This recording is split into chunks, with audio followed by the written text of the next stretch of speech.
थोड़ा सा धीरे। प्रणाम गुरुदेव। प्रणाम गुरुदेव। श्री राम।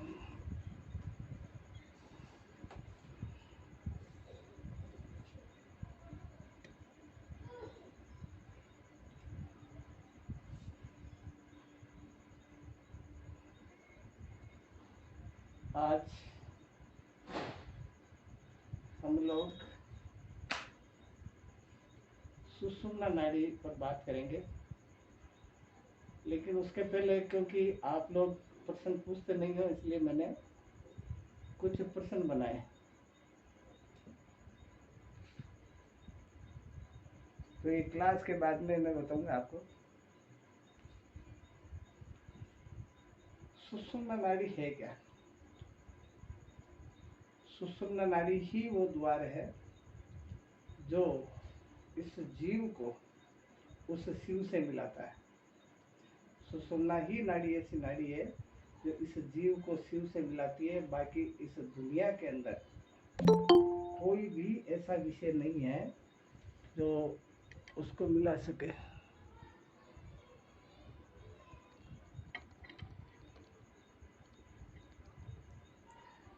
अब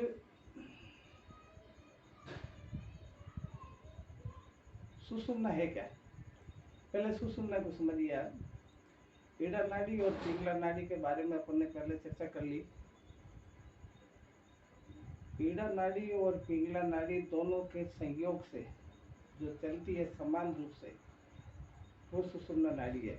मैंने कल की क्लास में बताया था कि नाक में, जैसे मैं तो पतला हूँ तो मेरी उंगलियाँ चली जाती है, मोटे आदमी की नहीं जाती है। तो आप बारीक कोई डोरा डाल के ऐसे ऐसे करो और फिर वो डोरा अंदर चला जाएगा। और कोई नया खिलाड़ी हो तो ज़बरदस्ती मत करना, नहीं तो वो फंस जाएगा नाक में, गले में फंस जाएगा। और फिर इसी नाक को बंद करके ऐसे करो तो इससे निकल जाएगा। इसका मतलब आगे रास्ता एक ही है। वो एक जो रास्ता है उसको हम कहते हैं सुषुम्ना। अब सुषुम्ना को हम कैसे अनुभव करें कि सुषुम्ना है क्या? तो सबसे पहले शुरुआत में जब हमने क्लास शुरू करी थी, देखिए मैं ये बातें इसलिए बता रहा हूँ आपको इसलिए समझनी है कि अगर मैं मर भी जाऊँ, मैं इस दुनिया से चला भी जाऊँ शरीर छोड़ के, तो कम से कम ये बातें आपको बहुत याद आएगी। क्योंकि किताबों से कल्याण नहीं हो सकता, किताबों से हमारा मोक्ष नहीं हो सकता, किताबों से हमारी मुक्ति नहीं हो सकती है जब तक कि भौतिक गुरु ना हो। तो सुषुम्ना नाड़ी है क्या? क्लास जब शुरुआत करी थी तो मैंने बताया था कि 3 करोड़ जो नाड़ियों का जाल है हमारी ह्यूमन बॉडी के अंदर, उस 3 करोड़ में 72,000 नाड़ियाँ प्रमुख है। 72,000 में से 10 नाड़ियाँ जो खास नाड़ियाँ हैं जिनसे हमारा कारोबार चलता है, शरीर चलता है। और 10 में से भी 3 नाड़ियाँ प्रमुख है जो ईड़ा पिंगला सुषुम्ना। जो ईड़ा और पिंगला की मैंने जानकारी आपको बता दी, लेकिन मुझे अंदेशा है कि ईड़ा और पिंगला के बारे में भी मैंने कुछ बातें बताई आपको। ईड़ा नाड़ी की, पिंगला नाड़ी की, हमारे प्राण की, प्राण कितने हैं, स्वर विज्ञान है क्या, योग शास्त्र है क्या, ये तमाम चीज़ें मैं बता चुका। और इसी के ऊपर मैं प्रश्न बना के लाया, क्योंकि रोज आप लोग तो, मैं आप लोगों के लिए मेहनत करता हूँ। मैं दिन में बैठा बैठा प्रश्न बना रहा था अभी 3-1 बजे। तो ये इसलिए मेरी मजबूरी थी कि आप लोग नहीं बनाते हो। तो सुषुम्ना को समझिए आप। हमारी रीढ़ की हड्डी एक ऐसा यंत्र है तो ये जो भी जुड़ना चाह रहे हैं ना, मैंने पहले मैसेज डाल दिया कि मैं 7:35 के बाद में किसी को ऐड नहीं करूंगा, क्योंकि मेरे पास सिस्टम ऐसा है जो मैं नहीं जोड़ सकता।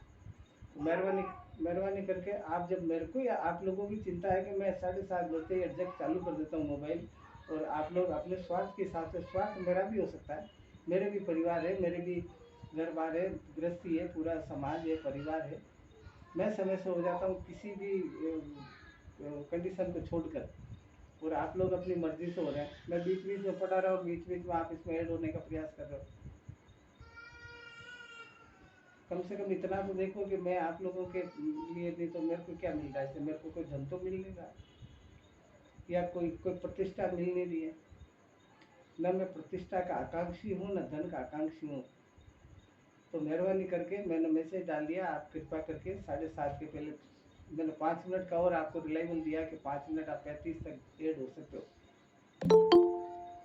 ये देखो बार बार ये मैसेज कर रहे हैं, अब मैं जोड़ नहीं सकता हूँ इसमें। तो सुनिए आप, जब सुषुम्ना नाड़ी हमारी है, इसमें कुछ लोग डॉक्टर भी जुड़े हुए हैं शायद, आपने देखा होगा जब आदमी की मृत्यु नजदीक होती है, हाँ, तो डॉक्टर क्या करता है कि रीढ़ की हड्डी में इंजेक्शन लगा के उसमें से एक लिक्विड निकालता है और उस लिक्विड से ये आकलन करता है कि ये कितने घंटे या कितने दिन का मेहमान है। वो लिक्विड कौन सा है? वही लिक्विड है जो इस जीव को उस नारायण से मिलाता है, इस जीव को इस शिव से मिलाता है, इस जीव को उस परमात्मा से मिलाता है, इस जीव को उस सदगुरु से मिलाता है। वही पानी है। क्यों? क्योंकि जब हम भोजन करते हैं तो भोजन करते हैं तो गले में रोटी जाती है, वो रस में मिश्रित होती है, रस में मिलकर वो अंदर जाती है तो रक्त बनता है, रक्त से मांस बनता है, मांस से मज्जा, मज्जा से हड्डी, हड्डी से जो हमारा सीमेंट बनता है जिसको वीर्य बोलते हैं, माताओं के जरा होता है, और उससे ओज बनता, तेज बनता है, और तेज से ओज बनता है। ये एक क्रम है। तो ये कोई जरूरी नहीं कि कोई फक्कड़ हो, बाल ब्रह्मचारी हो वही तेज को इकट्ठा कर सकता है, वही ओज को इकट्ठा कर सकता है। कलेक्ट तो आप भी कर सकते हो, बल्कि मैं तो उनसे बेटर मानता हूँ। जो बाल ब्रह्मचारी है ना, उनसे बेटर हो आप लोग, जो गृहस्थी लोग हो, क्योंकि सारा कारोबार। भाई साहब, कल आप जुड़ना, मेहरबानी करके बार बार इसको डिस्टर्ब मत करो फोन को। तो आप लोग गृहस्थी का सारा काम संभाल कर उस परमपिता परमात्मा की लो लगाते हो, ये सबसे बड़ी बात है। और मैंने आपको पहले ही कहा था कि मैं थ्योरी भी प्रैक्टिकल भी दोनों समझाऊंगा, लेकिन किसी भी सज्जन ने, आज ये 6वां दिन है, 6वां या 5वां दिन है शायद, लेकिन किसी ने नहीं पूछा, ना प्रैक्टिकल की बात करी ना थ्योरी की। पूछते हो आप, एक आध प्रश्न कोई पूछ लिया तो पूछ लिया, कोई बात नहीं। मेरा धर्म है इसको पूरा करना। तो आपने देखा होगा रीढ़ की हड्डी के बीच में एक छेद होता है, एक हॉल होता है, क्योंकि मैंने कई बार बताया कि रीढ़ की हड्डी 8 ऐसे 8 होते हैं। इस 8 से जो पटक दो तो 8 8 8 8 9 करके, तो बीच में ये जो बीच में जो छेद है ना, ये सुषुम्ना का रास्ता है। इस रास्ते के अंदर, इसी रास्ते के द्वारा परमात्मा जो हमारे शरीर के अंदर है, जिसको वेद कहते हैं ना, एवं ब्रह्मास्मि आत्मा ब्रह्म, इस प्रकार का, तो वो हमारे भीतर ही है और कहीं जाने की जरूरत नहीं है। तो वो कहाँ है, किस जगह पे है? कण कण में है, लेकिन उसको हम इन आंखों से नहीं देख सकते। और ताज्जुब की बात देखो कि ये मेरी जो गर्दन है, जो मैं घुमा रहा हूँ, इस गर्दन के और रीढ़ की हड्डी के कोई कनेक्टिविटी नहीं है। रीढ़ की हड्डी के और गर्दन के कोई कनेक्टिविटी नहीं है। बेरिंग टाइप का है, ये ऐसे ऐसे हिल जाते जैसे हमारे हाथ हिलते हैं, ऐसे ऐसे। उसके बावजूद भी मोटरसाइकिल, स्कूटर या 4 व्हीलर या जो भी व्हीलर है, उनमें जो स्पार्किंग सिस्टम होता है, वही स्पार्किंग सिस्टम हमारी बॉडी के अंदर है। वो पानी कैसे जाता है एकदम धार से वहाँ तक, ये एक कल्पनातीत बात है। इसी लिक्विड को, जिसको हम अमृत कहते हैं, आपने सुना होगा नाभि में अमृत हुआ करता था रावण के। रावण बहुत उच्च कोटि का पंडित था, तो उसने इस रीढ़ के द्वारा थोड़ा थोड़ा थोड़ा थोड़ा कलेक्ट करके और नाभि में इकट्ठा कर लिया। और नाभि वो स्थल है, मैंने कल बताया था कि ये अगर वापस हरी हो जाए ना, वापस इसका पेड़ प्रफुल्लित हो जाए, तो हमें पूरे जगत की जानकारी हो जाएगी, पूरे ब्रह्मांड की जानकारी हो जाएगी। तो सज्जनों, इसके अंदर जो लिक्विड होता है उसी को हम अमृत कहते हैं। और डॉक्टर जो निकालता है ना, वो सुई से रीढ़ की हड्डी के पीछे हिस्से से, उसी को अमृत कहते हैं। जो खून से 40 बूंद खून से 1 बूंद सीमेंट बनता है, 1 बूंद वीर्य बनता है या रजा बनती है। 40 बूंद सीमेंट से 1 बूंद तेज बनता है। 40 बूंद तेज से 1 बूंद ओज बनता है। और वो जब हम इतना कलेक्ट कर लें तो मैं समझता हूँ कि परमात्मा की, उस नारायण की, उस शिव की, उस सतगुरु की अनुभूति करना कोई बड़ी बात नहीं है। लेकिन हम लोग सुन तो लेते हैं, करते नहीं हैं। अभ्यास करना हमारा धर्म है, अभ्यास हमारे को करना पड़ेगा। कोई भी, आप तो भाग्यशाली हो कि मेरे से तर्क वितर्क तो कर सकते हो ना। ये बड़े बड़े जो बाबा जी हैं ना, जो टीवी में आते हैं, उनके आप शिष्य बनो, या कोई अगर उनका शिष्य है भी, जैसे बड़े बड़े ये लोग आते हैं टीवी में कथावाचक, उनसे आप तर्क वितर्क नहीं कर सकते हो। मेरे से तो आप कैसे भी प्रश्न पूछो, मैं स्वतंत्र हूँ, आप स्वतंत्र हो, मैं बताने को तैयार हूँ, आप कोशिश तो करो। तो वो जो पानी होता है उसको हम अमृत कहते हैं। इस शरीर का अमृत, इस शरीर रूपी गमले को जो जीवित रख रखा है वो अमृत। और सुषुम्ना नाड़ी इसी में प्रवाहित होती है, इसी यही रास्ता है सुषुम्ना का। अब प्रश्न ये है कि सुषुम्ना अकेली नाड़ी नहीं है। अभी तक हमने सुषुम्ना के बारे में देखा कि इड़ा, पिंगला और सुषुम्ना। मैंने भी यही बताया कि 3 नाड़ियाँ प्रमुख है, इड़ा नाड़ी, पिंगला नाड़ी, जो दुनिया को चलाती है, संसार को चलाती है, उत्पत्ति, स्थिति और प्रलय करती है, हमारे व्यक्तिगत परिवार को चलाती है, या हमारे जितने भी कारोबार है इस दुनिया को वो संचालित करती है। लेकिन सुषुम्ना नाड़ी परमपिता परमात्मा की अनुभूति कराती है। अब प्रश्न ये है कि क्या सुषुम्ना नाड़ी, ये जो 8 मैंने बताया आपको कि ऐसे ऐसे 8 में जो बीच वाला होल है ये सुषुम्ना का है, इसी से सुषुम्ना प्रवाहित होती है। अब कैसे होती है ये मैं आपको बताऊंगा अभी। सुषुम्ना नाड़ी अकेली नहीं है। अब अगर अब जो जो हम आगे बढ़ते जाएंगे ना, जो जो थोड़ा भीतर उतरते जाएंगे, तो आपको बारीकी से सुनना है, कान लगाकर, कि सुषुम्ना नाड़ी अकेली नहीं है। सुषुम्ना नाड़ी के साथ चित्रिणी नाड़ी भी है, चित्रिणी नाड़ी के साथ सरस्वती नाड़ी भी है, सरस्वती नाड़ी के साथ ब्रह्म नाड़ी भी है। और वो जो ब्रह्म नाड़ी है ना, सुषुम्ना को भेद के हमने चित्रिणी को देख लिया, चित्रिणी को भेद के हमने सरस्वती को देख लिया, सरस्वती को भेदने के बाद जो दिखेगी वो है ब्रह्म नाड़ी। एकमात्र सुषुम्ना नहीं है। एकमात्र सुषुम्ना जाएगी ब्रह्म तक, सुषुम्ना ही। लेकिन सुषुम्ना जब हमारे देश में या हमारे राज्य में या हमारे जिले के अंदर या हमारे शहर के अंदर कोई BBI की आदमी होता है ना, उसकी सिक्योरिटी गार्ड होती है कि इसको कोई नुकसान नहीं पहुंचा दे। प्रोटोकॉल होता है उसका। इसी प्रकार से परमात्मा ने इसको प्रोटोकॉल दिया सुषुम्ना को कि सुषुम्ना, उसके पास सरस्वती नाड़ी, और सुषुम्ना के पास ब्रह्म नाड़ी, फिर सरस्वती नाड़ी, फिर चित्रिणी नाड़ी। इनका एक खोल है 3 का, और 1 खोल, 2 खोल, 3 खोल, फिर अंदर वो चल रही है सुषुम्ना। वो है ब्रह्म नाड़ी, मुख्य नाड़ी, जिसको सर्वोत्तम शुद्ध सुषुम्ना कहते हैं।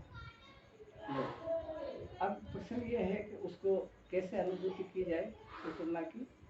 तो आपने देखा होगा कि मेरुदंड के भीतर सूक्ष्म नली के सदृश चलिए, मेरुदंड बोलते हैं सिर को, इस सिर को। इसके अंदर करोड़ों प्रकार की नाड़ियां हैं। अब उस जो मेरुदंड के भीतर जो नाड़ियों का जाल है, इसके भीतर एक वज्र नाड़ी है, और वज्र के अंदर चित्रिणी है, और चित्रिणी के मध्य ब्रह्म नाड़ी है। और ये तीनों मिलकर इनका नाम सुषुम्ना है। हम खाली दोनों नाक से जो श्वास चलती है उसी को सुषुम्ना मत समझिए। जैसे मकड़ी का जाल होता है ना, बारीक बारीक तंतु, उनको बहुत सारे तंतु होते हैं जो आंखों से नहीं देखते, माइक्रोस्कोप से देखना पड़ता है। जो मैग्नीफाइंग ग्लास होता है ना, उससे देखना पड़ता है, या माइक्रोस्कोप से देखना पड़ता है। उससे भी बारीक बारीक नाड़ियाँ इसमें है। लेकिन प्रश्न ये है कि जब सुषुम्ना नाड़ी मूलाधार से उठती है, सुषुम्ना नाड़ी देखिए, क्रम देखिए इसका, इधर से यूँ चलती है, यूँ आते आते आते यूँ खाती गुदाद्वार के पास जाके, गुदाद्वार से जब वापस यूँ रिटर्न होती है। तो सज्जनों, इस प्रोसीजर को देखिए आप। आप कोई प्रैक्टिकल करना ही नहीं चाहते हो, नहीं तो अभी मैं बीमार हूँ, मैं घर पे ही हूँ, आप आ सकते हो। जब मैं आ सकता हूँ आप लोगों के पास, जोधपुर आ जाता हूँ, रेउदर आ जाता हूँ, दिल्ली चला जाता हूँ, अलवर चला जाता हूँ, तो क्या आप नहीं आ सकते? ये आपके परमार्थ की बात है, लेकिन चाहते ही नहीं हो आप, फिर कोई बात नहीं। तो जब नीचे गुदा द्वार के पास ये नालियाँ दोनों ऐसे होगी, तो इस प्रकार से होने से ये वापस रिटर्न होती है, लेकिन इनका कुछ कुछ अंश सुषुम्ना में चला जाता है, ऐसे इस प्रकार से। ये दोनों नाड़ी अपने व्यू में यूँ चली जाएगी इस प्रकार से, लेकिन इसका कुछ अंश ऐसे चला जाता है, वो सुषुम्ना के अंदर भीतर जाता है, और वो ठेठ कहाँ तक जाता, जिसको हम विशुद्धि चक्र बोलते हैं। एक गला, ये यहाँ पर, और आपने देखा होगा, आप गर्दन हिलाते हो, अगर रीढ़ की हड्डी की कनेक्टिविटी सिर तक होती तो आप गर्दन कैसे हिलाते हैं? लेकिन परमात्मा की लीला देखो, उस नारायण की लीला देखो कि कनेक्टिविटी नहीं होते हुए भी वहाँ तक पहुँचने का हमें कारगर उपाय बताता है सतगुरु के द्वारा। तो मूलाधार में से ईड़ा, पिंगला और सुषुम्ना पृथक पृथक होकर जब मेडुला प्लेक्सस, जिसको हम आज्ञा चक्र बोलते हैं, उसमें जब जाती है, देखिए मेडुला प्लेक्सस यानी आज्ञा चक्र पर तक जब ये नाड़ियाँ जाती, ये ध्यान देने वाली बात है।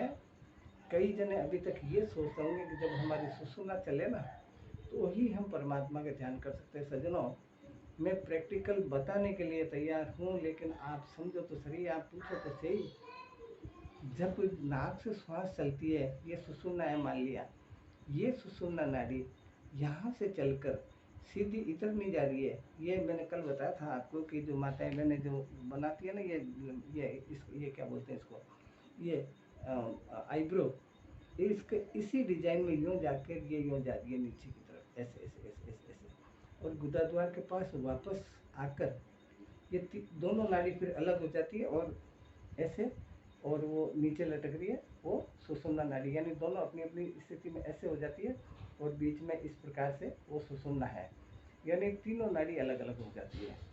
तीनों नाड़ी अलग अलग जिस जगह पर होती है उसको बोलते हैं मुक्त त्रिवेणी। तीन नाड़ियाँ मुक्त हो गई, अलग अलग हो गई, लेकिन वही ईड़ा और पिंगला नाड़ी इस प्रकार से चलकर वापस यूँ यूँ यूँ यूँ आकर इधर आती है। देखिए, कल्पना कीजिए कि ये नाड़ियाँ जाती इधर से हैं, यूँ ऐसे ऐसे ऐसे, लेकिन जब वापस आएगी ना ऐसे ऐसे ऐसे ऐसे करके, तो ये ऐसे होके कानों के पास में, हम लोग जनेऊ क्यों डालते हैं? कान में जनेऊ डालते हैं कि नहीं? ऐसे ऐसे जनेऊ डालने का कारण यही है, खैर ये हमारा विषय नहीं है, लेकिन मैं बताता हूँ, ये कान के वापस इधर होके इधर आती है, और क्योंकि वो सीधी जो नाड़ी है वो सुषुम्ना, ब्रह्म नाड़ी तब बनेगी वो, जब वो सुषुम्ना यहाँ आएगी ना इस जगह, और ये दोनों इधर आएगी, तो तीनों का स्पार्क होगा।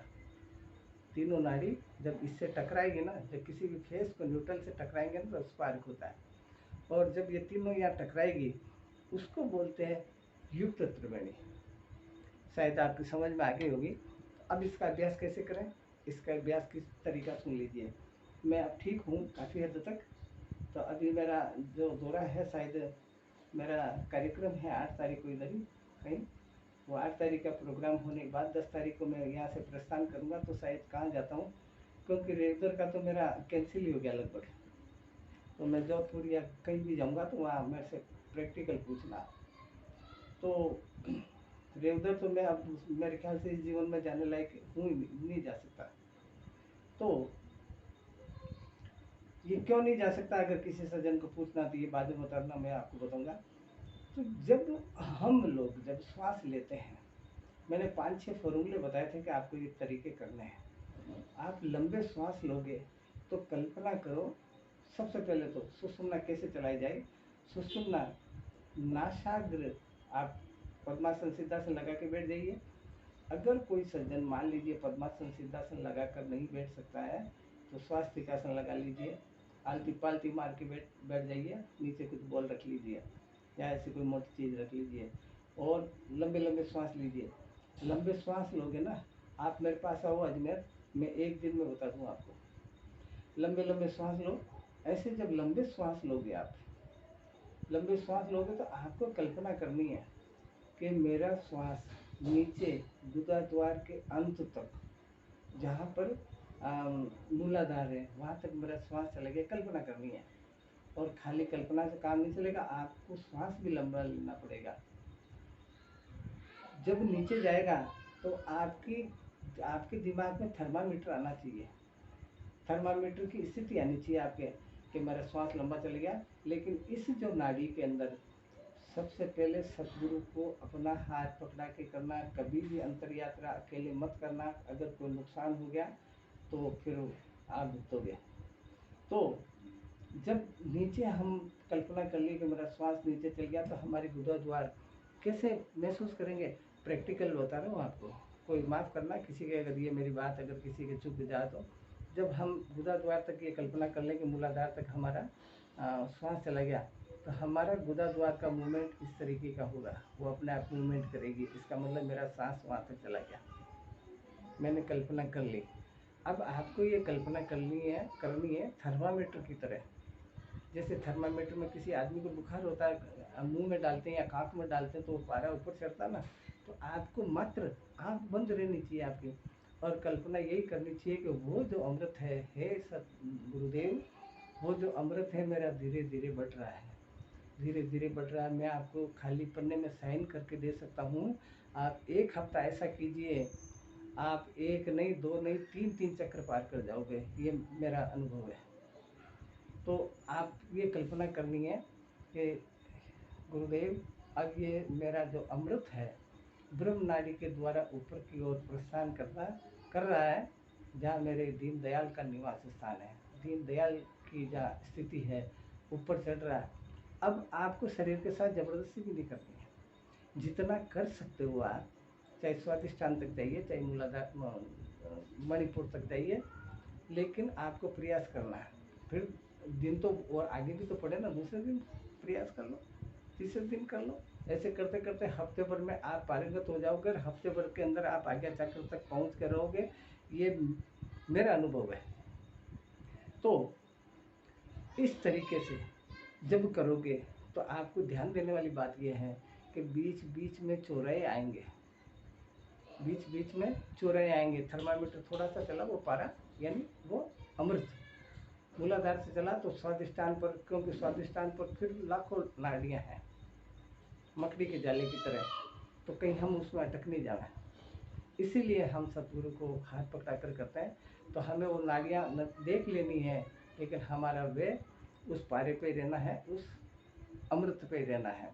और वैसे हमारे सतगुरु हमारे संग होते हैं, लेकिन क्योंकि सतगुरु फिर अंदर जाने के बाद उसके साथ साथ चलते हैं, नज़र रखते हैं उस पर कि बच्चा या ये जीव क्या करता है अपने मन से। अगर वो भटक भी जाए तो वो पकड़ के सही रास्ते पे ले आता है, और डरने की ज़रूरत नहीं है। तो वो जब ऊपर जाएगा तो बीच बीच में चौराहे आएंगे। जैसे मूलाधार से हम शुरू हुए तो फिर स्वादिष्टान पे लाखों नाड़ियाँ हैं मकड़ी के जाले की तरह, उनको नहीं देखना है। फिर ऊपर जाइए, फिर मणिपुर आएगा, उसमें फिर हज़ारों लाखों नाड़ियाँ हैं मकड़ी के जाल की तरह। इस प्रकार से सब चक्रों पर लाखों नाड़ियाँ हैं जो बिखरी हुई है। शरीर कोई छोटा मोटा नहीं है, ये पूरे ब्रह्मांड है। ऐसे करते करते जब हम मणिपुर तक जाते हैं तो हमें एक रोशनी का प्रतीत होती है, क्योंकि मणिपुर वो स्थान है जहाँ उस टॉर्च की, जहाँ उस चैतन्य की, जहाँ उस आत्मा की, जहाँ उस परमात्मा की हमें कुछ रश्मि नज़र आती है, लेकिन वो नज़र नहीं आता। तो हमें हमारी फिर जागरूकता बढ़ जाती है।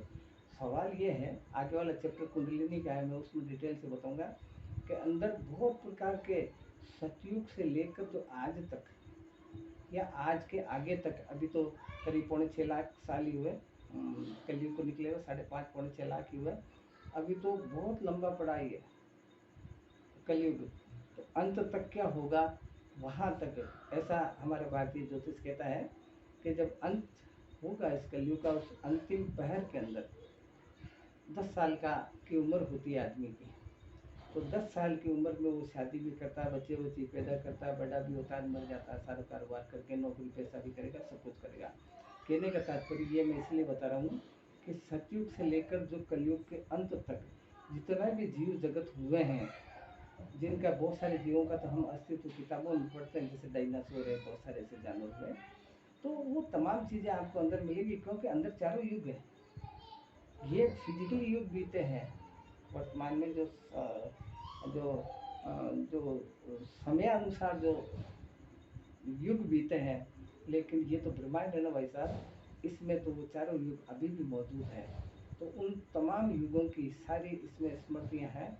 तो कई बार क्या होता है कि जीव डर जाता है, इसीलिए हम सतगुरु के सानिध्य में जाते हैं। तो ये एक तरीका है प्रैक्टिकल अनुभव करने का। तो आपको अब बहुत सारे लोग मेरे पर्सनल व्हाट्सएप पे मैसेज करते हैं सहस्त्रार की यात्रा कीजिए। भाई आपको सहस्त्रार को भूल जाना है, सहस्त्रार को दिमाग से निकाल दो। आपको यात्रा करनी है आज्ञा चक्र तक। सहस्त्रार की यात्रा करना ना आपके बस की बात है ना मेरे बस की बात है। सहस्त्रार की यात्रा करना या करवाना हमारे सतगुरु के हाथ है। तो आपकी जो डेस्टिनेशन है, अंतिम डेस्टिनेशन, वो आज्ञा चक्र है। आज्ञा चक्र के आगे ले जाना उसका काम है। वो ले जा तो एक चुटकी भर में ले जा, और वो इंतज़ार करे तो 10 दिन भी कर सकता है, 10 महीने भी कर सकता है, क्योंकि उसको पता है कि मेरा बेटा या मेरी बेटी उसके काबिल है कि नहीं, क्योंकि फिर आगे उसको अकेला जाना है। यहाँ तक हमारा साथ रहता है सदगुरु का। यहाँ से फिर सदगुरु बेटा बेटा, हमारे पिताजी कहते ना, चिंता मत कर बाजार दुनिया में बैठा हूँ ना, ऐसे ही सदगुरु का स्थान निज स्थान वो है। फिर आगे वो कहता है कि तुम जाइए और उस परम तत्व का रसास्वादन कीजिए, उसका आनंद लीजिए, उस चैतन्य की अनुभूति कीजिए, मैं इधर बैठा हूँ। तो ये तरीका है प्रैक्टिकल का। आप बहुत सारे लोग इसमें प्राणायाम करते हैं, बहुत सारे अनुलोम विलोम करते हैं, बहुत सारी योग की क्रियाएं करते हैं। मैं कोई ऐसी कठिन क्रिया भी नहीं बताता, मैंने 7-8 नियम बताए, वो करो आप, और ये तरीका करो। मैं 1 हफ्ते के लिए मैं लिख के दे सकता हूँ आपको। और आपको अगर यकीन नहीं हो तो मेरा 10 तारीख को जोधपुर का दौरा है। 10 तारीख को मैं जोधपुर आऊँगा। जोधपुर आपको जो भी लोग इसमें इंटरेस्टेड है, मैं किसी से जिद नहीं करूँगा, जिसकी इच्छा हो तो जोधपुर वाले सुन लो, इसमें जो जुड़े हुए हैं।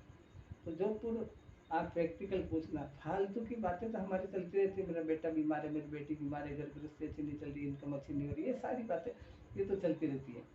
हमें भाई करो ये भी बातें, लेकिन कम से कम वो बात तो करो जिससे हमारा कल्याण होना, जिससे हमारा उद्धार होना, जिससे हमारा मोक्ष होना, जिससे हमारी मुक्ति होनी, जिससे हमारा सब कुछ इस जीव को समर्पित होना परमपिता परमात्मा के एक दिन।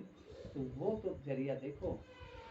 दीन दुनिया की खबरें तो चलती रहती है, पूछते रहते हैं, मिलते रहते हैं, कौन से पॉसिबल है, वो तो कौन से भी हो सकते हैं। तो ये बात है, ये है सुषुम्ना का प्रोसीजर कि सुषुम्ना कहाँ पर है और किस प्रकार से वो एक्टिवेट होती है। हमारे जो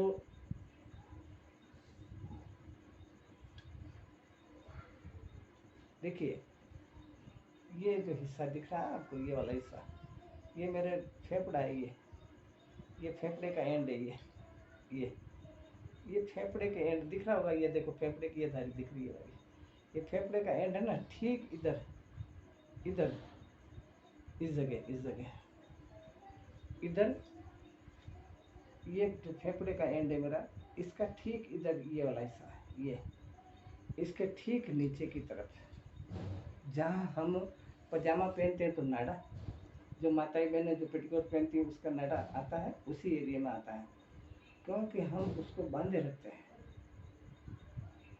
यही वो जगह है जहाँ से वो जो सुषुम्ना जो जागृत होकर सर्पिणी जिसको बोलते हैं, नागिनी जिसको बोलते हैं, कुंडलिनी का आगे वाला चैप्टर उसमें मैं डिटेल से बताऊंगा।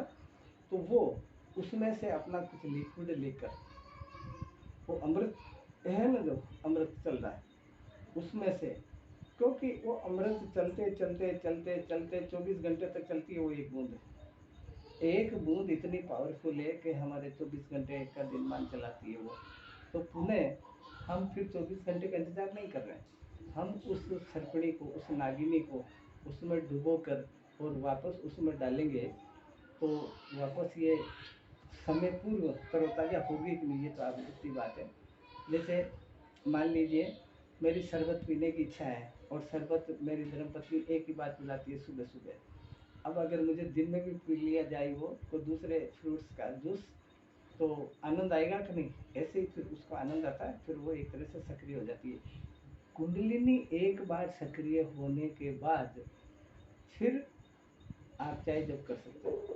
जब पहली बार कोई काम करोगे ना तो थोड़ा कठिन होता है, दोबारा आपको करना आसान हो जाएगा। शुरुआत में तो कोई भी काम करो आपको कठिनाई तो आएगी, ये तो दिखती बात है ना। कोई किसी भी प्रकार का काम करो, प्रथम प्रयास में तो कठिनाई होती है सजनों। तो आप उस कठिनाई को नज़रअंदाज करके, और किसी भी प्रकार की कठिनाई आएगी तो उसका मैं जिम्मेदार हूँ, आप मुझे फ़ोन करके बताना, मैं उसका सोल्यूशन बताऊँगा। चाहे मैं हिंदुस्तान के या दुनिया के किसी भी कोने में बैठा हूँ, मैं बताऊँगा। सवाल ये है कि कई बार आप प्रयास कर दो तो आप लोगों को की ये मानस दशा होती है। मेरे को मोबाइल पे भी भेजा एक दो सज्जनों ने कि जैसे मैं बाहर जाता हूँ तो फ़ोन नहीं लगता, बाहर जाता हूँ तो वो फ़ोन लगता है, क्या कहते हैं उसको, फेस ये क्या कहते हैं इसको, व्हाट्सएप कॉलिंग। व्हाट्सएप कॉलिंग से कर सकते हैं आप, व्हाट्सएप कॉलिंग से बात कीजिए आप, मैं बता दूंगा आपको। चाहे मैं कहीं भी हूँ, भारत में तो फ़ोन लगेगा ही, लेकिन भारत के बाहर जाऊँगा तो व्हाट्सएप कॉलिंग कीजिए, कहाँ दिक्कत है। अब ये मैंने सुना कि क्योंकि मेरा मानस है कि रामनवमी मेरे लिए एक विशिष्ट दिन है। मेरे जो जितने भी अनुयायी हैं, मेरे जितने भी शिष्यगण हैं, मेरे बेटे बेटी, उनको पता है कि मेरे लिए विशिष्ट उत्सव है रामनवमी का। तो रामनवमी को आप जो मेरे से पूछना चाहो मैं आपके थाल में परोसूंगा, वो हिम्मत होनी चाहिए आपकी। रामनवमी के दिन की बात कर रहा हूँ। तो मैं ये कह रहा हूँ कि आज से ही यानी कल से आप ये नियम बना लीजिए कि जो तरीका सुसुम्ना का मैंने बताया, सबसे पहले तो नासागर पर ध्यान करना सीखिए। नासागर पर ध्यान करते करते आँख बंद कर लो, एक दिन दो दिन नहीं, तीसरे दिन आपका चालू हो जाएगा कि आपका जो अमृत है ना वो पीछे। आइडेंटिफाई मार्क हमारे आगे है, चाहे लेडीज हो चाहे जेंट्स हो, आगे होते हैं, इसलिए हम आगे बताते हैं कि इधर वो है, इधर वो है, इधर वो है, इधर वो है, इधर वो है। पीछे कोई भी आइडेंटिफाई मार्क नहीं है, लेकिन चक्र होते पीछे है, सुषुम्ना होती पीछे है, आगे कुछ नहीं है। आगे तो पेट भरने का साधन है, दुनिया चलाने का साधन है, बच्चे बच्ची संतान उत्पत्ति के साधन है, पीछे है सारा। यानी परमात्मा की लीला देखो, आगे जितना भी हमारी जो फेस के जितने भी ये टुकड़े दिए, आगे जितने भी ऑर्गन दिए हम पिता परमात्मा ने, इनका परमात्मा से कोई लेना देना नहीं है। इनको तो ये सुंदरता दिख रही है जो हमारे इस जगत में है, इसको तो वो वासना दिखती है जो हमारे जगत में है, इसको तो पेट को वो चाहिए जो इस जगत में है, इस मुंह को तो वो स्वाद चाहिए जो इस जगत में है, और इस नाक को वो गंध चाहिए जो इस जगत में है, और इस कान को भी वो चीज़ चाहिए जो इस जगत में है। लेकिन पराशक्ति, परा जगत में, अध्यात्म में जो चाहिए ना वो पीछे वाले को चाहिए, पीछे वाले को चाहिए। इसीलिए पंडित जन चोटी रखते हैं ना, आपने देखा होगा, ये चोटी रखते हैं ऐसे ऐसे। तो हम आगे का नाम इसलिए बताते हैं कि क्योंकि पीछे कुछ है ही नहीं, पीछे तो प्लेन एरिया है, मैदान है, खुला मैदान। इसीलिए हम आगे बताते हैं कि जैसे मैं बार बार कहता हूँ तो आप लोगों को शायद बैड फीलिंग होती होगी कि भाई मूलाधार उस जगह पर है, स्वादिष्टान उस जगह पर है, मणिपुर उस जगह पर है। इस प्रकार से मैं आपको बताता हूँ, वो बताना इसलिए ज़रूरी हो जाता है कि जैसे मैंने बता दिया मणिपुर इस जगह है, तो इस जगह नहीं है बल्कि इसके ठीक पीछे, इधर पीछे की तरफ है। हाँ, आगे चक्र मैंने आपको बता दिया इधर है, आगे चक्र इधर नहीं है, आगे चक्र तो इधर है। मनस चक्र यहाँ है तो मनस चक्र यहाँ नहीं है, इधर है, पीछे है। ठीक सहस्त्रार इधर है, जिस जगह पर हम चोटी रखते हैं, जिस जगह पंडित जन चोटी रखते हैं, जिस जगह माताएं बहनें तो जानती है क्योंकि बच्चा होता है उनके गर्भ से, तो वो जानती है कि जो ताल्लुक होता है, उस ताल्लुक पे हमारी माताएं बहनें क्या करती है कि मुल्तानी या हल्दी या कुछ ऐसा कोई लेप लगा के उसको टाइट कर देती है वापस। उस टाइट करी हुई चीज़ को वापस सॉफ्ट करनी है हमारे को, और सॉफ्ट करने का तरीका ये, एक तो सदगुरु कृपा, एक सुसुम्ना। तो साथियों, ये मैंने आपको इसके बारे में बताया। अब पहले आप पूछिए प्रश्न, और कल आप ज़्यादा से ज़्यादा जो आज नहीं जुड़े, बीच बीच में टुन टुन कर रहे थे, उनसे मेरा निवेदन है कि आप 7:35, मैंने 5 मिनट और एक्सटेंड कर दिए, 7:35 तक आप जुड़ जाना। क्योंकि कुंडलिनी का भी मैं काफ़ी हिस्सा प्रैक्टिकल करके बताऊंगा आपको। हालांकि मैं इतना एकदम 100% स्वस्थ नहीं हूँ, फिर भी आपको करके बताऊंगा। तो कुंडलिनी का हिस्सा है, तो मेहरबानी करके कल आप ज़रूर जुड़ना, क्योंकि मुझे खुशी होगी अगर मैं इस जग से, इस भौतिक शरीर से चला भी जाऊंगा ना, तो सूक्ष्म रूप से रहूंगा जहाँ भी रहूंगा, तो मुझे बड़ी संतुष्टि मिलेगी कि मैं कम से कम, क्योंकि सूक्ष्म जगत के लोग देख सकते हैं हमारे को, हम नहीं देख सकते उनको, तो वो मैं जहाँ भी रहूँगा तो कम से कम मुझे संतुष्टि मिलेगी कि मैं जो छोड़ के आया, जो दाने बिखेर के आया या राजियों के, वो पुष्ट है, वो अंकुरित है, तो मुझे बड़ी खुशी होगी। तो आप मेरी खुशियों पे पानी मत फेरना। कल कुंडलिनी का चैप्टर है, उसमें आप जरूर जुड़ना। तो पहले आप प्रश्न पूछिए, आपके कोई प्रश्न हो तो, फिर मैंने बनाए कुछ प्रश्न जो अभी तक 3-4 दिनों में जो मैंने पढ़ाया ना, उसके प्रश्न। तो आप पूछिए, किसी के पास कोई प्रश्न हो तो, और नहीं है तो फिर मैं पूछता हूँ।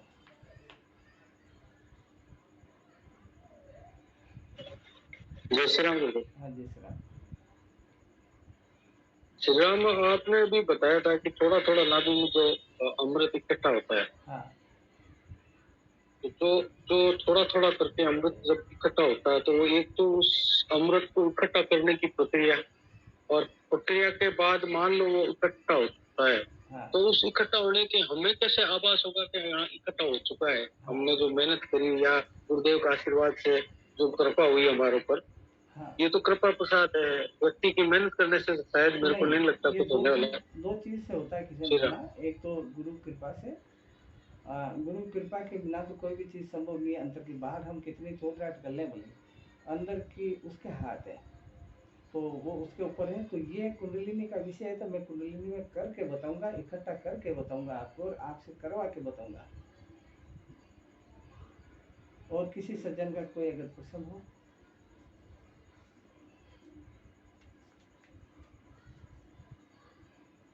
किसी का भी कोई प्रश्न हो तो वो बोलिए आप। श्री राम, श्री राम।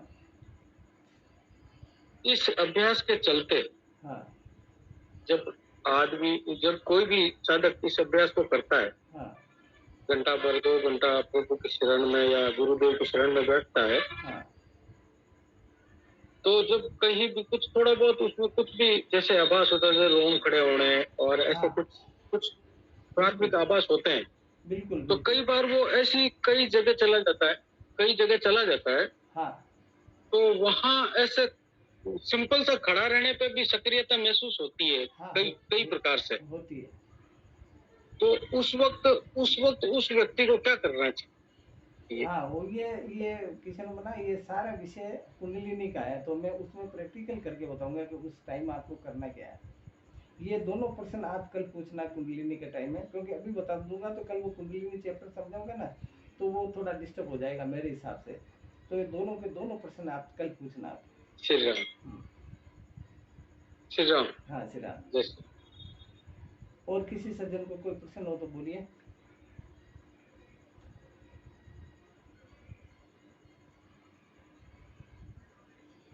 नहीं है शायद आपके पास प्रश्न, तो सुनिए आप। मेरा पहला प्रश्न है कि मुक्त त्रिवेणी और युक्त त्रिवेणी किस जगह पर होती है और वो क्या काम करती है और उनकी क्या एक्टिविटीज है।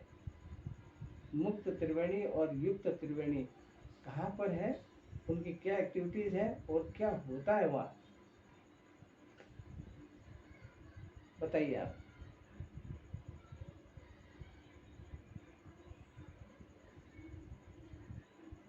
मैं हर क्लास में यही कहता हूँ कि मैं कोई पंडित तो नहीं जो सत्यनारायण की कथा सुना रहा हूँ, अंत में कह दूंगा कि बोलो सत्यनारायण भगवान की जय। आपको प्रैक्टिकल का अनुभव करना है। मैं गीत गा रहा हूँ क्या इतने दिनों से, क्योंकि ये चौथी 5वीं क्लास है, 5वीं बार कर रहे हैं, तो मैं कोई पागल तो हूँ नहीं। युक्त त्रिवेणी अभी थोड़ी देर पहले बताया मैंने युक्त कहते हैं जुड़ने को, मुक्त कहते हैं अलग अलग होने को। तो जो मुक्त त्रिवेणी है वो गुदा द्वार के पास होती है, युक्त त्रिवेणी यहाँ होती है। मुक्त त्रिवेणी जहाँ होती है, तीनों नाड़ियाँ अलग अलग हो जाती है, और तीनों का चुंबकीय असर होते हुए वो जोर से वेग से अलग होती है, तो उसका कोई एक्टिविटी नहीं हो पाती, खाली दर्द होता है हमारे को। लेकिन जब मुक्त त्रिवेणी जब यह जुड़ती तो एक स्पार्क होता है। कई बार हम उसको आजमाते हैं। कई बार आपने देखा होगा कि यार पता नहीं मेरे को कैसे अंधेरी सी आ गई, ऐसा कहते हैं ना अपन। भाई ऐसा महसूस तो करा होगा ना आप लोगों ने। अब मेरी आवाज़ आ रही है आप लोगों तक? मेरी आवाज आ रही है क्या आप लोगों जी तक? गुरु जी। हाँ, तो जी ऐसा गुरु जी, आप ऐसा महसूस तो किया आ होगा। रही है गुरुदेव, आ रही है। हाँ, ऐसा महसूस किया होगा ना कि यार मेरे पता नहीं ऐसे तारे चमक रहे हैं, वैसे चमक रहे हैं, या मेरे को अंधेरी सी आ गई, या मेरे कान में सीटियाँ बोल रही है। ऐसा अनुभव आप सब लोगों ने किया होगा, लेकिन क्योंकि हमें जानकारी नहीं है, जानकारी के अभाव में वो होता है मुक्त त्रिवेणी। जब तीनों नदियाँ मिलती है ना, आप इलाहाबाद जाके देखिए, इधर से गंगा आ रही है, इधर से यमुना आ रही है और इधर से सरस्वती आ रही है। तीनों नाड़ी मिलकर, तीनों नदियाँ मिलकर जब यूं एक चक्कर लगाती है, एक चक्कर लगाकर फिर वो आगे जाती है, तो तीनों रंग अलग अलग दिखेंगे। अगर कोई इलाहाबाद गया हुआ हो तो आपको पता होगा। ऐसे ही जब मुक्त त्रिवेणी, जब ईड़ा नाड़ी इधर से आती है, ईड़ा नाड़ी स्त्री है, इधर पिंगला नाड़ी आती है, पिंगला नाड़ी पुरुष है, यानी पुरुष का प्रतीक है, ईड़ा नाड़ी स्त्री का प्रतीक है, और सुषुम्ना नाड़ी साक्षात शिव स्वरूपा है, यानी वो न्यूट्रल है।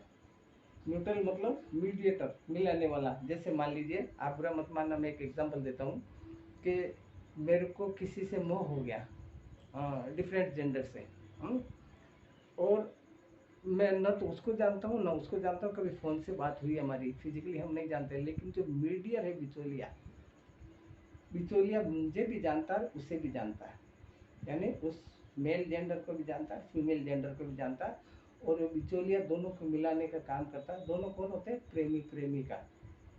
तो महत्वपूर्ण भूमिका किसकी हुई? मिलाने वाली की हुई ना।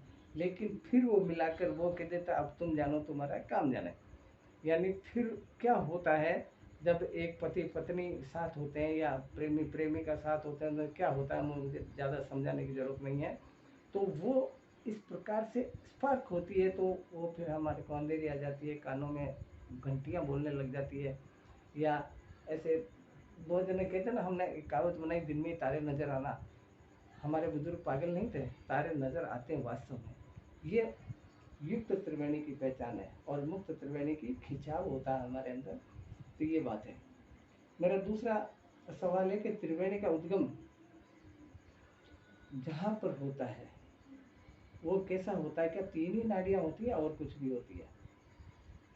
आपको नहीं, आप नहीं बताओगे, अभी टाइम वेस्ट होगा, क्योंकि मैं आप लोगों के लिए मेरा दवाई का समय आगे कर दिया। अभी मैं खाने के पहले दवाई लूँगा, उसके 1 घंटे बाद खाना खाऊंगा, फिर 1 घंटे बाद फिर दवा लेनी है, क्योंकि जल्दबाजी में न तो फिर आपको मज़ा आता, नहीं मुझे मज़ा आता।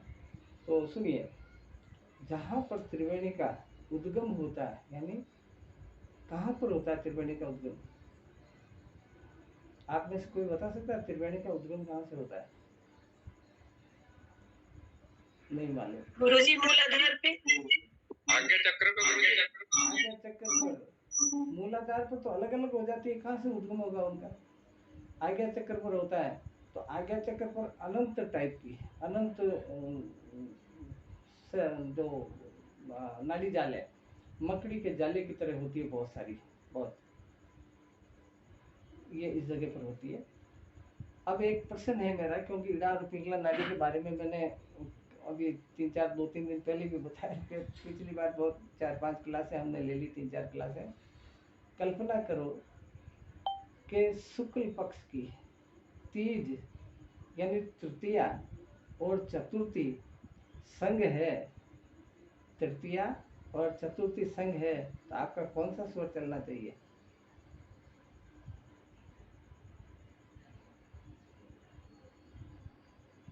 शुक्ल पक्ष की तृतीया और चतुर्थी एक ही दिन है, तो आपका कौन सा स्वर चलना चाहिए प्राकृतिक नियमानुसार?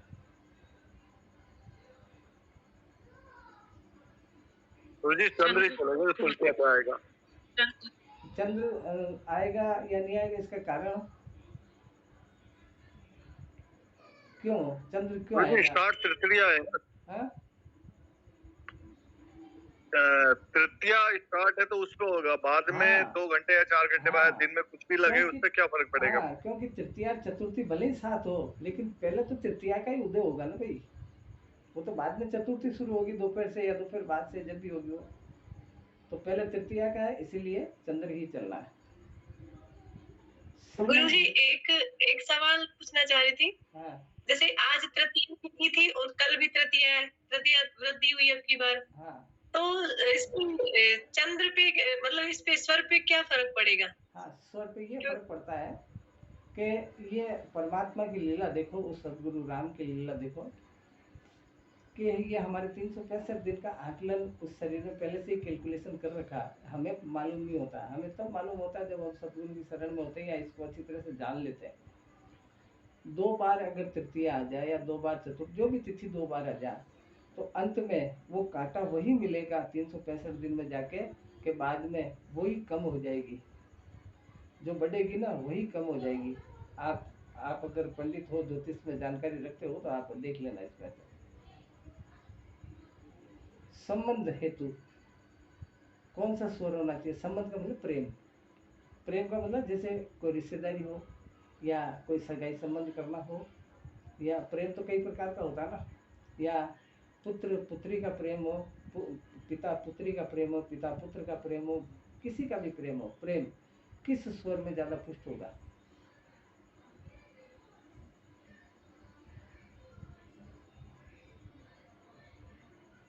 सुनो, आप टाइम वेस्ट मत करो, क्योंकि समय की अपनी अहम भूमिका है।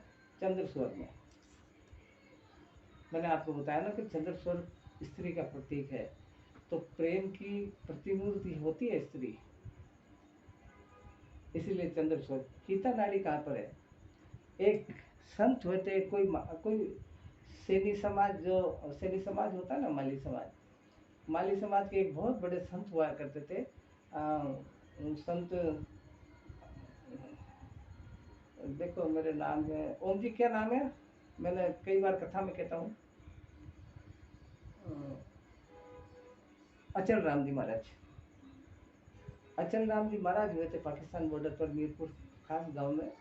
तो उन्होंने, एक सुखराम जी उनके गुरुदेव थे, भोले भाले आदमी थे सुखराम जी महाराज। अचल राम जी सैनी समाज के बंदे थे, तो वो इतने ज्ञानी नहीं थे, लेकिन गुरु के प्रति समर्पित था उनका भाव। तो गुरु कब किसको क्या देना है वो गुरु के हाथ है। भाई बेटे, जैसे बेटे मान लीजिए मेरे 10 बेटे हैं, अब 10 बेटे कोई सेवा करो कि नहीं करो, लेकिन मुझे तो पता है किस बेटे की कौन क्या भावना है हमारे प्रति, माता पिता के प्रति, तो बाप फिर उनको उस हिसाब से देता है। तो इसी प्रकार से जो अचल राम जी, स्वामी अचल राम जी महाराज की बहुत प्रगाढ़ आस्था थी सदगुरु के अंदर। और ये लंबा किस्सा है, क्योंकि अपन लेट हो जाएंगे, इसलिए मैं शॉर्ट में समझाता हूँ आपको। तो अचल राम जी महाराज बहुत प्रेम करते थे उसकी पत्नी से। नई नई शादी हुई, तो शादी के बाद आना जाना कम कर दिया महाराज ने। जोधपुर के पास में मीरपुर खास गांव है पाकिस्तान बॉर्डर पर, वहाँ के थे वो। तो सुखराम जी, सुखराम दास जी ने कहा, रामसिंह दास जी ने, कि अचला आजकल तो आता ही नहीं कि महाराज क्या हूँ, मेरी पत्नी है जो नई नई शादी हुई, मेरे से बहुत प्रेम करती है और मेरे बिना खाना नहीं खाती है। तो गुरुदेव को पता है, हर स्थिति पता होती है। आप एक गुरु को एक साधारण इंसान मत समझना, अगर वास्तव में सक्षम गुरु है तो। और नहीं तो ऐसे मेरे जैसे तो बहुत सारे मिल जाएंगे आपको। भगवे कपड़े तो आजकल मॉल मिलते हैं, कोई भी पहन लेता है। तो धनसुख राम जी महाराज, सॉरी, धनसुख राम जी महाराज को पूरा पता था कि वास्तव में प्रेम है या नहीं है। नई नई शादी हुई, मोह बस फंसा हुआ है छोरा। तो उन्होंने कहा कि देख अचला, मैं तेरे को एक युक्ति बताता हूँ, तेरी पत्नी तेरे से प्रेम करती है कि नहीं करती है तुझे पता पड़ जाएगा। तो उन्होंने एक योग की युक्ति बता दी, अहिता ना, अहिता बोलते हैं उसको। तो एक युक्ति बता दी, और ये जो अपन बासेड़ा बनाते हैं ना शीतला माता का खाना, वो वाला दिन था, जैसे कल शीतलार आज। तो वो करके बैठ गए। तो उनका जो ये पेड़ था, ये वाला पेड़, तो पहले गांव में वो कच्चे मकान हुआ करते थे, तो एक छपरा होता था पहले, हमारे भी था गांव में। तो उस छपरे की जो लकड़ी की बल्ली थी, उसके यूँ पैर करके यूँ बैठ गए, और वो विधि कर ली, तो वो मृत तुल्य हो गया, यानी उसका सूक्ष्म शरीर अलग हो गया। ये बात मुझे कल याद दिलाना, मैं तुम्हें अलग होके बताऊंगा, अलग करके बताऊंगा आप लोगों को भी। तो वो पत्नी ने कहा कि खाना बन गया, खाना खा लो। तो वो देखे नहीं वो, तो फिर हाथ लगा के देखा तो वो तो मर गए। तो फिर उनकी औरत का मैं नाम नहीं बताना चाह रहा हूँ, क्योंकि अनादर होता है किसी का। तो उन्होंने सोचा है कि अब ये तो मर गया, ये तो अपन तो खा लो, क्योंकि अब इसको कल उठाएंगे, कल उठाएंगे रात भर भूखी रहूंगी, रो रो के मेरा बुरा हाल हो जाएगा। कल भी 11 12 1 बजे तक उठाएंगे, रिश्तेदार लोग आएंगे तो मैं तो खा लूँ, खा पी के पुआ पापड़ी और फिर रोने लगी। गाँव वाले इकट्ठे हुए, क्या हुआ, अचला मर गया। कि भाई अभी तो ठीक था, कि बोलो मर गया। तो जो दूसरे दिन जब उनका फिनरल करना था, जब दाह संस्कार करने के लिए ले जाना था, गुरुदेव को ये बात सब पता है, धनसुखराम जी को।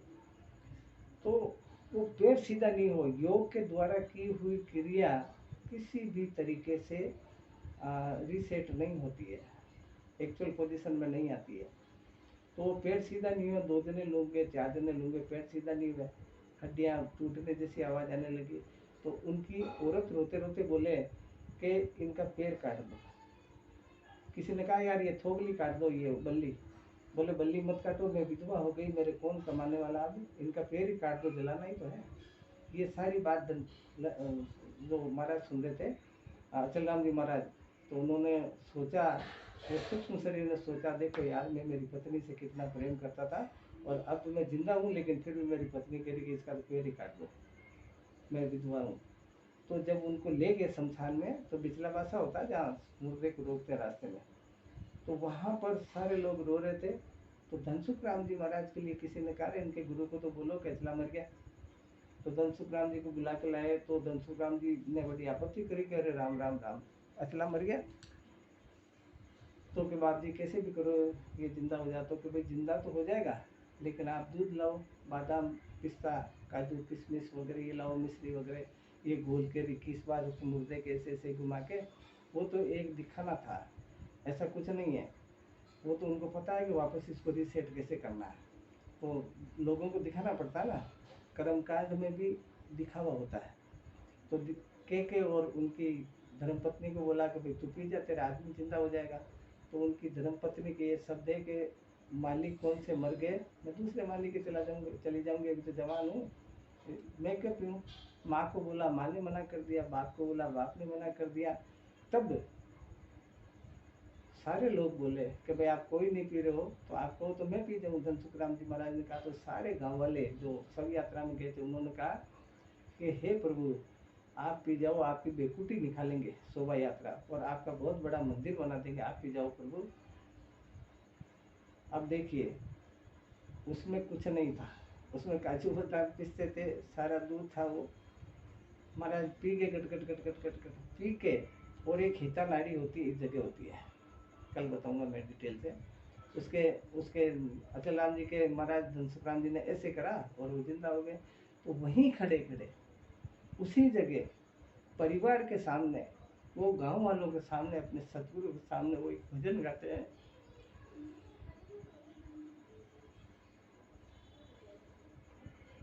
कि उनको ये पता हो जाता है कि इस दुनिया में कोई किसी का नहीं है। मैं जिससे सबसे ज़्यादा प्रेम करता था ना, उसी की यह हालत है। मेरे माँ बाप ने भी मना कर दिया, मेरी धर्मपत्नी ने मना कर दिया, मेरे भाइयों ने मना कर दिया। तो उन्होंने वहीं खड़े खड़े पिछले बासे पे एक भजन बनाया था कि अचल राम जी महाराज ने, कि मन रे सतगुरु कर मेरे भाई, सतगुरु बिना संगी नहीं तेरो अंत समय के माई, मन रे सतगुरु कर मेरे भाई।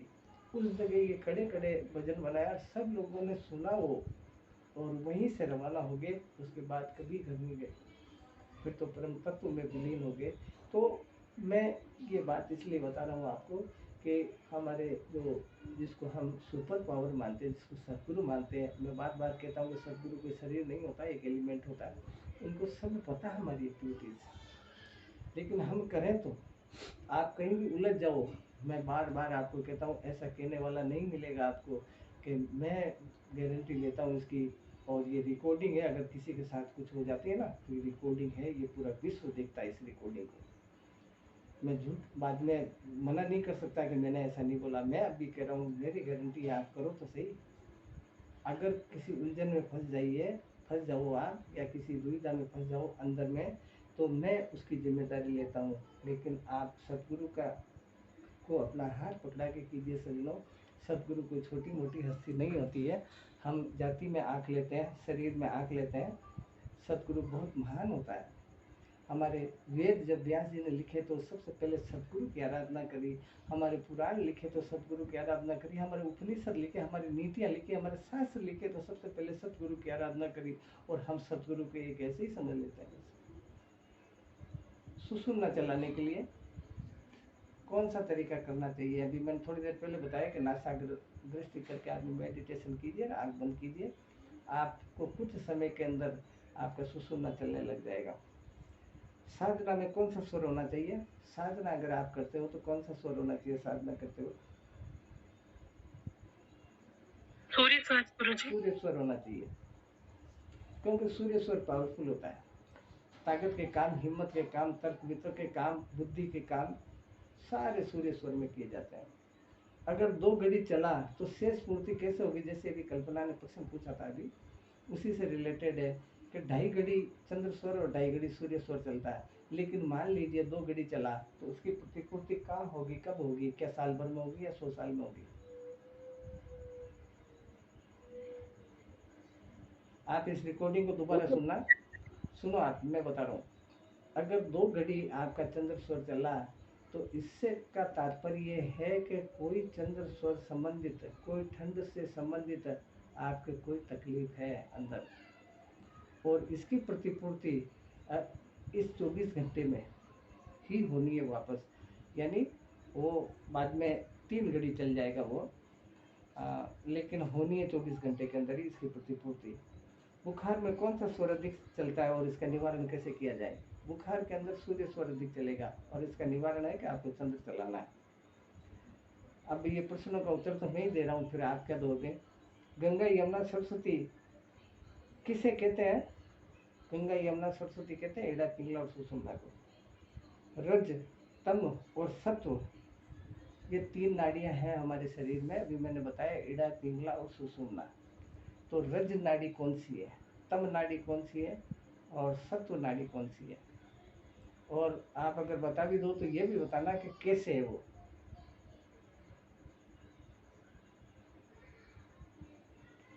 रजोगुण प्रधान कौन सी नाड़ी है? मैंने कल ही पढ़ाया था आपको।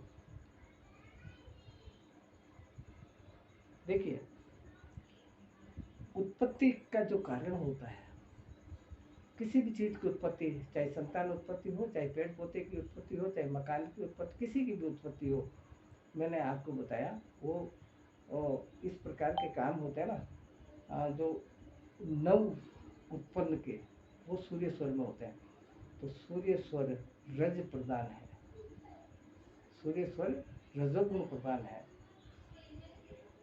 ईड़ा नाड़ी चंद्र स्वर तमोगुण प्रधान है, और जो सुषुम्ना नाड़ी सतोगुण प्रधान है, क्योंकि उसमें सत्य की खोज होती है, और कुछ नहीं।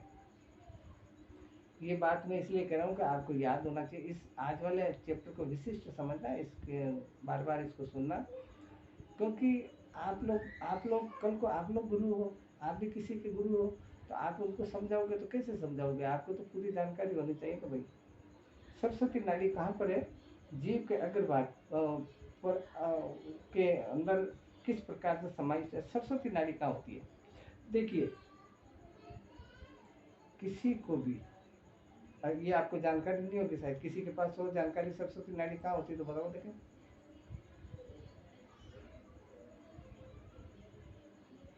सुनो आप, महावीर, हाँ, नहीं, किसी का मोबाइल वो चालू है जो वो आवाज कट कर, किसी का वो चालू है, ये बंद करो, माइक बंद करो। देखो आप नहीं बता, आप सुनो, आप मेरी बात सुनो। आप किसी को भी अध्यात्म के ज्ञान की, अंतर ज्ञान की, सदगुरु के ज्ञान की, किसी भी प्रकार के अंतर ज्ञान की, अध्यात्म से रिलेटेड ज्ञान बता रहा हूँ मैं, उसकी अनुभूति करनी है तो महावीर भैया जुड़े हुए हैं क्या इसमें? किशनगढ़ से कोई जुड़ा हुआ है? महावीर ने 2-3 बार मेरे से पूछा कि आप बार बार ऐसे जीव को ऐसे क्यों करते हो, ऐसे। ये जीव का अग्रभाग है, ये सरस्वती नाड़ी है। हम जब कुल्ला करते हैं ना, चाहे कोई से भी बंधन से करो, तो ब्रुश को इधर जरूर फेरा करो, और अगर इसको नहीं फेरते हो तो एक अभ्यास डाल लो बार बार जीभ का ऐसे करने की, ऐसे करने की। सरस्वती नाड़ी यही होती है, इससे उसकी क्लीनिंग होती है और ज्ञान में उत्तरोत्तर वृद्धि होती है। आप करके देखना। नजर कम होने पर, जैसे मेरी नजर कम हो गई तो मेरी कौन सी नाड़ी बंद हो गई? मेरी नजर कम है, आज बहुत सारे इसमें ओल्ड एज है, जैसे ओम जी है, वो ये सुंदरलाल जी है, सुंदरलाल जी शर्मा जी, बहुत सारे लोग चश्मा लगाते हैं। तो जैसे किशन बना भी लगाते हैं, बहुत सारे लोग लगाते हैं, किस किस का नाम लूँ? तो कैसे अंदाजा लगाएं कौन सी उनकी कौन सी नाड़ियों ने काम करना बंद कर दिया, कम कर दिया, बंद नहीं।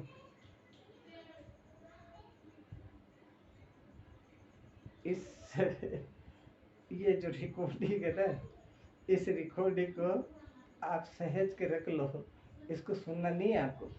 क्या फायदा सुनने से जब आप सुनते ही नहीं हो? मैंने कल समझाया था, ये कल समझाई थी ये बात कि गांधारी और हस्ती जीवा दोनों आंखों के अंदर ये नाड़ियां हैं, ये काम करना कम कर देती है ना, इन्हीं की वजह से हमारे को दिखता है। और ये नाड़ियां काम करना कम कर, जितना जितना कम करेगी उतनी उतनी नजर कम होगी।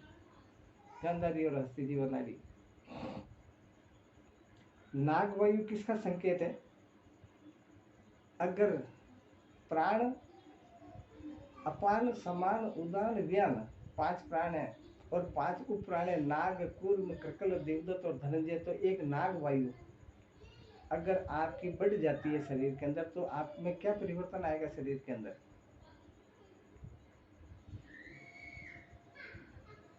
मेरे भाइयों बहनों, इसको पढ़ा करो, मेरी पुस्तक को पढ़ा करो। पुस्तक नहीं पढ़ो तो कम से कम ये खुद पुस्तक है, इसको सुना करो। नाग वायु जब बढ़ जाती है ना तो छींकें बहुत आती है। रज वीर्य बनाने का काम कौन सी वायु करती है बताइए? गुरुजी नाग वायु तो डकार के लिए लिख रखा है बुक में आपने। हाँ, डकार के लिए। कर्कल वायु होती छींकने के लिए। लेकिन मैंने ये बोला आपको, प्रश्न ये था कि नाग वायु किसका संकेत है?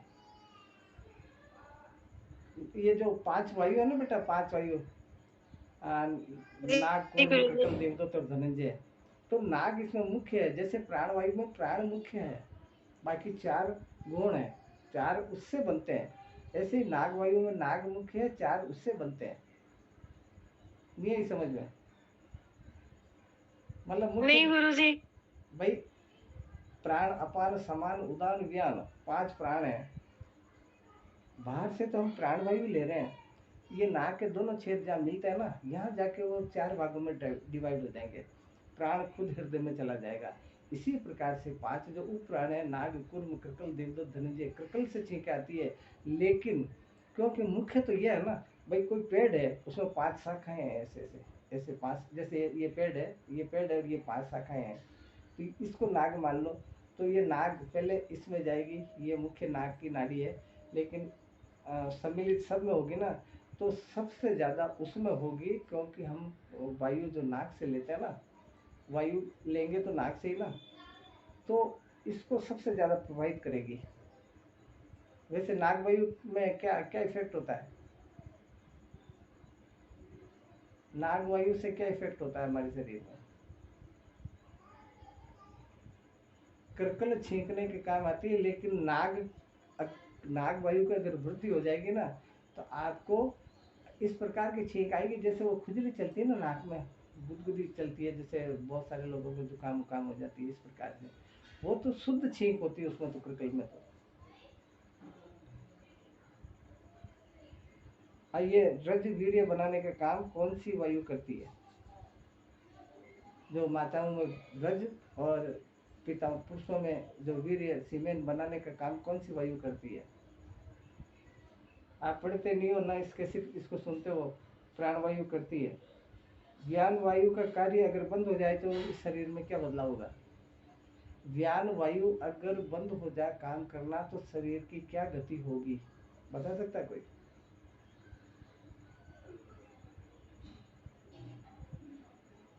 मंथन करा करो। ज्ञान वायु इस शरीर के चारों तरफ घूमती रहती है, और किस अंग को किस चीज की आवश्यकता है, कहाँ पर खून की आवश्यकता है, कहाँ पर ऑक्सीजन की आवश्यकता है, कहाँ पर मांस की आवश्यकता है, कहाँ पर हड्डी कमज़ोर है तो मज्जा की आवश्यकता है, ये काम ये ज्ञान वायु करती है। करता है तो दूसरे अंग है, लेकिन ये सूचना देती है। तो अगर ज्ञान वायु अगर मृत हो जा, ज्ञान वायु अगर काम करना बंद हो जा, तो हमारे शरीर की देखभाल करना कौन कौन करेगा? इस घर में जैसे मैं मर जाऊँ तो अभी जैसे अनाज लाना, नमक लानी, मिर्ची लानी, बाजार का सामान सारा मैं लाता हूँ।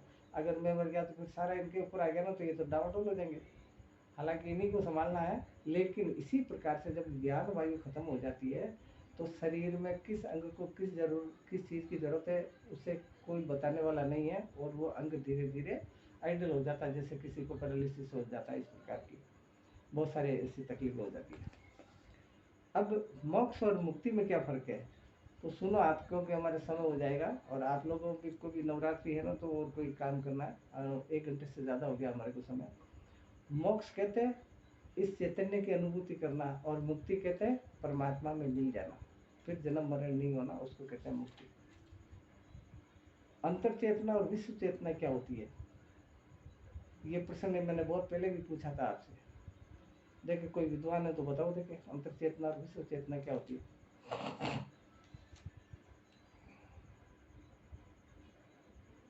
अंतर यानी इनर, इनसाइड।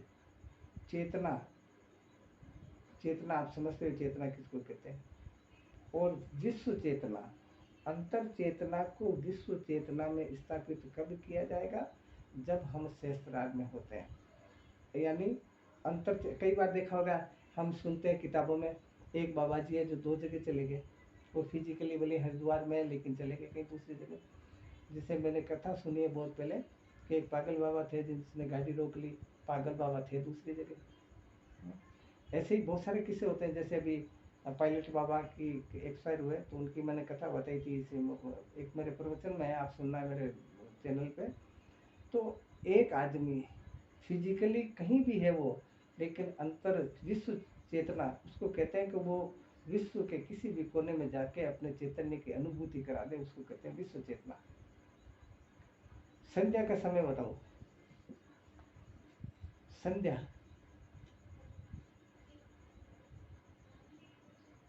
आपने वास्तव में मेरे को वो पंडित समझ लिया जो सत्यनारायण की कथा करता है। छोटे छोटे से प्रश्न है, इसका मतलब ये इनकी आपको जानकारी नहीं है। संध्या कहते हैं संधि काल को, जब चंद्र और सूर्य मिलता है उसको संधि काल कहते हैं। ये हमारा संधि काल, चंद्र और सूर्य मिलता है उसको संधि काल बोलते हैं। दीक्षा कौन से स्वर में देनी चाहिए? अगर आप गुरु हो, आपके कोई शिष्य बनना चाहे तो किस स्वर में देनी चाहिए ताकि वो परिपक्व हो वो शिष्य? सूर्य स्वर गुरुजी। सूर्य स्वर के अंदर सूर्य हो और लघु संख्या आ रही हो आपको, तो क्या करोगे? आपको सूर्य स्वर चल रहा हो, और क्योंकि आपको जानकारी होगी राजयोग की, इसीलिए बोले कि अभी सूर्य स्वर में बाथरूम करेंगे तो पौष्टिक तत्व निकलेंगे बाथरूम के साथ। तो उस समय क्या करोगे? जब आप राजयोगी हो गए, आप पंडित हो गए, तो क्या करोगे आप? देखिए स्वर चेंज करना पड़ेगा। नहीं, उस टाइम जैसे मान लो किसी को तेज लग रही हो तो वो तेज चेंज करने में तो समय लगेगा। तो देखो अगर किसी का सूर्य स्वर चल रहा हो, तो जैसे मेरा अभी सूर्य स्वर चल रहा है क्योंकि मैं ऐसे बैठा था अभी, तो मेरा सूर्य स्वर चल रहा है, मुझे बाथरूम लग रही मान लो। तो अब देखो मुझे, देखो आप लंबा श्वास लो, एक श्वास लंबा लो, इसी से लो, इसी से, क्योंकि चलाना चंद्र है ना अपने को।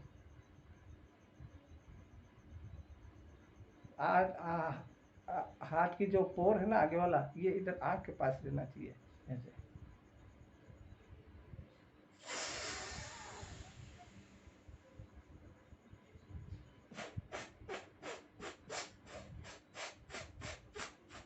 अब देखो मेरा सूर्य स्वर चल रहा था अभी,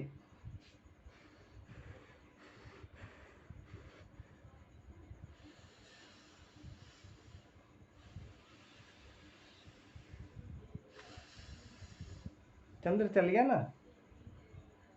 भाई, चलाना आपके सामने। हाँ गुरुजी, हाँ हाँ चला, मेरा भी चला गुरुजी, सूर्य से चंद्र हो गया। हाँ, तो ये तरीका है। तो आप लोग, मैंने कई बार कहा कि आप लोग, मैं क्लास लेता हूँ तो उसमें तर्क करा करो सज्जनों। तर्क नहीं करोगे ना तो हजारों किताबें पढ़ लो, मेरे जैसे, मैं मर जाऊंगा तो मेरे जैसे हजारों मिल जाएंगे आपको। लेकिन तर्क नहीं करोगे ना तो ज्ञान नहीं होगा। मैं कोई पीर जी तो हूँ नहीं, मैं कोई भगवान तो हूँ नहीं, मैं आपके जैसा ही हूँ। आशीर्वाद व श्राप कब व कैसे फलीभूत होता है, इस प्रश्न को आप नोट करो, क्योंकि ये कुंडलिनी के लेवल का है। तो किशन वाला है इसमें या लेफ्ट हो गए? नहीं, वो तो चले गए हाँ, गुरुजी। तो कल्पना या मोहन भाई कोई भी आप में से ये प्रश्न कल जरूर पूछना कि आपकी, अपन कहते हैं ना कि यार ये तो काली जीव का इसने कार हो गया। काली जीव सफेद जीव से लेना देना नहीं है, श्राप और वरदान का एक आकलन है। ये प्रश्न कल पूछना मेरे से, याद रख के पूछना, ये बताऊंगा। गर्भ में बालक श्वास किस क्रिया से लेता है, मैंने कल बताया था आपको, गर्भ नाल से लेता है वो। एक दिन के अंदर यानी 24 घंटे के अंदर एक स्वस्थ आदमी प्रश्वास कितने लेता है, प्रश्वास कितने छोड़ता है?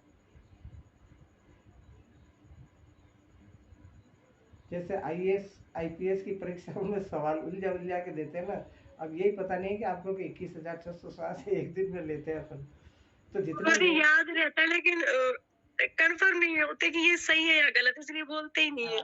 तो 21,000 श्वास ले रहे हैं, उसको लेने वाले को श्वास बोलते हैं, तो प्रश्वास भी तो उतने ही होंगे ना भाई, प्रश्वास भी तो उतने ही होंगे ना कि 21,600 ले रहे तो 21,600 ही तो छोड़ेंगे।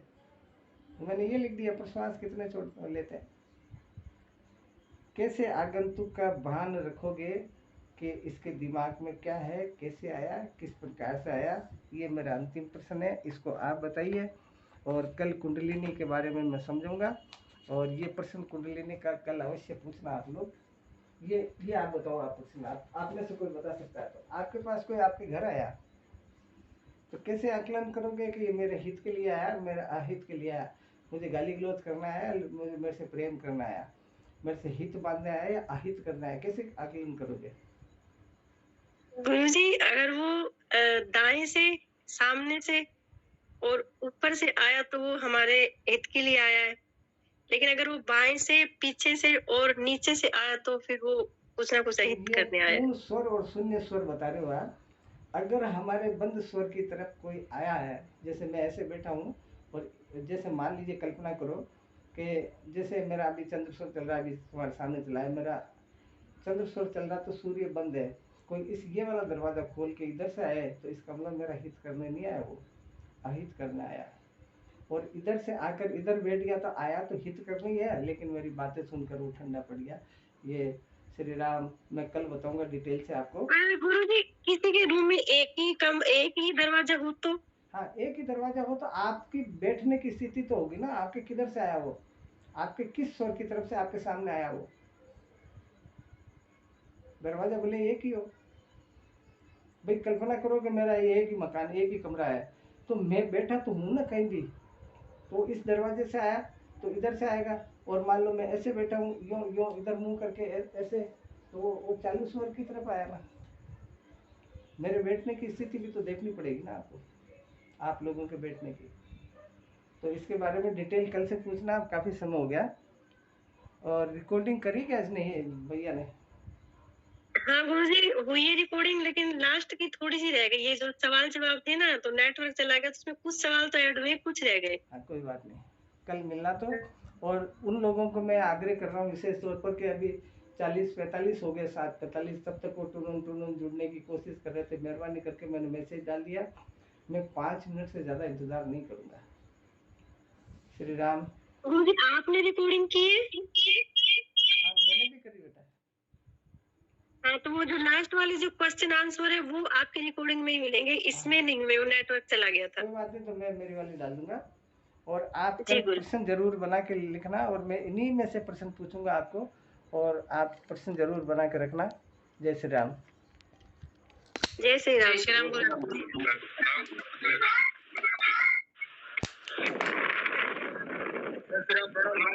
जय श्री राम, जय श्री राम, जय श्री राम।